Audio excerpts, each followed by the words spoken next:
No. Oh, sorry, Fox. Toothless, no.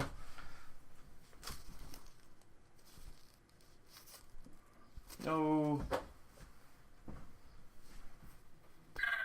Grr. Don't eat him, Fox. Hello, Internet Best Buddies, and welcome to another movie review.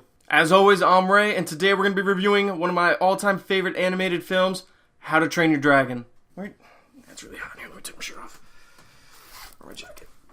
So in this movie, we follow Hiccup, a 14-year-old Viking who really feels like an outcast in society. Probably because he looks like me and he's a little scrawny compared to everyone else on the island that looks like they've eaten like 5 cows for breakfast. He feels like an outcast in his whole culture, which kind of revolves around this Viking dragon war that's been happening for ages. During one of the battles, Hiccup tries to prove himself by capturing the most elusive and dangerous dragon of all, the Night Fury. He does eventually bring down a Night Fury, and when he goes in for the kill, he just cannot do it. He cannot go through with murdering this creature. He ends up befriending it and naming him Toothless. He then learns there's a lot more to these dragons than his society has raised him up to believe, and that there's a bigger threat to both dragons and Vikings alike. This film is absolutely gorgeous and stands up extremely well considering it's half a decade old. There's great voice acting from the whole cast. A lot of good actors. And I like Gerard Butler over here. Toothless is both a beautiful and fearsome creature that is the perfect amalgamation of both cat and dog characteristics. So any pet lover is going to absolutely love him. The scenes showing the evolution of Hiccup and Toothless's relationship are some of my favorite scenes in any animated feature. The character designs are really good in this movie, from both all the different Vikings to all the different types of dragons.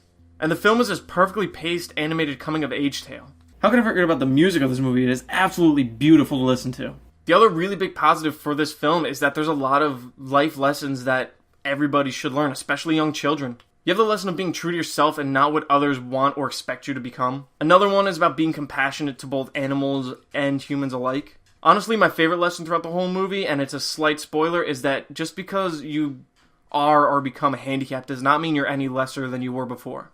Super important lessons for children. And adults. The negatives I have toward this movie are just really analyzing it from a more adult perspective. As a child's movie itself, it is damn near perfect. It's fantastic. We don't really see the Vikings deal with the fact that they've been slaughtering these dragons for generations, even though, the dragons have been attacking them as well. The other overlook that's kind of in the film is it's very easy for the dragons to just be incorporated into the Viking society. It is a children's film at its core, so I don't think they would really delve into that. In case you couldn't tell from some of the pictures in the video, Toothless resembles the character of Stitch from Lilo and Stitch a lot. They're very similar. Probably because the directors of that movie also directed this one. Honestly, Toothless reminds me of my big dopey dog Taj that's at home. He's a beautiful baby boy. I love him. This is probably one of my favorite animated features ever. I can really never get enough of watching this movie. In case you can tell by now, this is an animated classic and it gets a 5 out of 5. Arrgh. Foxy's not the biggest fan. She wants to eat him. So thanks for watching, everyone. Definitely go down and subscribe so you can keep up to date with all the content that I'm putting out. So since I do movie reviews Mondays and Fridays, and there's not too much in the theaters that I really am looking forward to right now, I decided to do How to Train Your Dragon today. Friday's How to Train Your Dragon 2. Also, go down and comment. Let me know what your favorite animated movies are and what you think about this movie. Thanks again, everybody.